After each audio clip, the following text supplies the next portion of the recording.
Joining me now to discuss the corruption in Washington, D.C. is a Republican congressional candidate, Catalina Lauf, who's running for the 14th District in Illinois.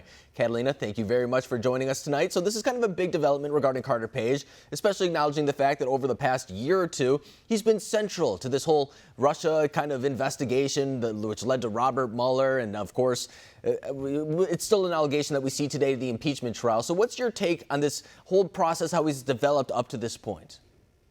It's just unbelievable, the amount of corruption. I mean, people should be prosecuted for this type of abuse, but in a way, it's the only silver lining here is that the deep state and this type of manipulation that happens by the Democrats and doing things like this is being exposed. And Carter Page is correct. President Trump does deserve an apology. And you compare that with what's happening here with the impeachment on these supposed crimes and all this, it's so clear that it's the other side. And I think that's an important point to bring up, too, because even in this impeachment process right now, there have been allegations of Russian collusion, allegations that the president's working on behalf of the Kremlin. And I think it's really important to note that, of course, when Robert Mueller did his investigation, he found no evidence of collusion at any level of the Trump administration. I mean, it was something that was quite literally wall-to-wall coverage on every media outlet for the better part of 2 years. And in the end, it ended up all being false. And now here we are, even in not a court of law necessarily, but still a trial, and those allegations are still coming up. So I'm interested to hear, what are people in your district in particular, who right now has a Democratic congresswoman, but now you're looking to challenge her? It's very much so a purple district. It could go either way. What are they saying about this type of investigation? Well, this was a seat that President Trump won by 4 points. So it's very much still, I believe, a red district. 2018 was tough all across the board, but people do not like this type of news cycle that's happening. The president has a lot of support out here. This is one of the last collar counties from Chicago that went for President Trump. So there is a lot of support, and I think more support even growing in Illinois, a very blue state. But we're seeing a lot of support and ground game for the president because of what's happening and the Democrats exposing themselves like this.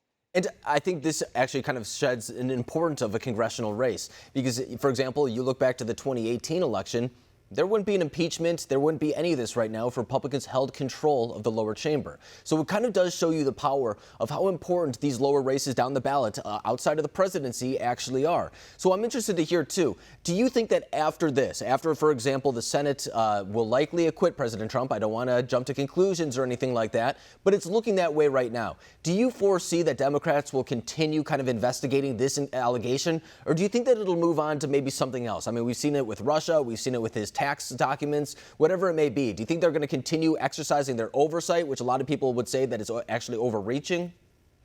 Yes. Well, they'll find something. I mean, since President Trump walked down the stairs at Trump Tower, they've been completely out to get him and everybody around him. And that's a huge problem. But you mentioned down ballot and at the most smallest level of the election process. I mean, here in primaries, even when you have never Trumping Republicans, candidates that are rhinos in a lot of ways, we need to ensure that we are electing people through the primary and also in a general election against Democrats like Lauren Underwood to ensure that we have a House that is going to be productive. This is discussing what's happening in our American democracy. Where is the work being done? Look at all the legislation, the policies that should be addressed but are not being addressed because we have a circus of a Democrat-controlled Congress. And I think that's an important point to bring up, too, because, for example, next week, the fentanyl substance, the determination on that runs out. That's something that's literally affecting people on their life and death situation on a daily basis. The USMCA was pushed off largely because of the impeachment process. It has finally been signed, but it is putting legislative efforts on this side. So really quick, before I let you go, too, what type of legislative efforts would you like to see get done, not only right now, but if you were to win in Congress in 2020 as well? Absolutely. I'd like to see a lot more done on veteran suicide prevention. I'd like to see more done on the opioid crisis. This administration has done a whole lot on both of those efforts. But unfortunately, when you have this Congress happening, things can't get passed. Things like USMCA, that helped a district like mine. I have real examples of CEOs and in industries here that legislation directly was going to impact in a very positive way.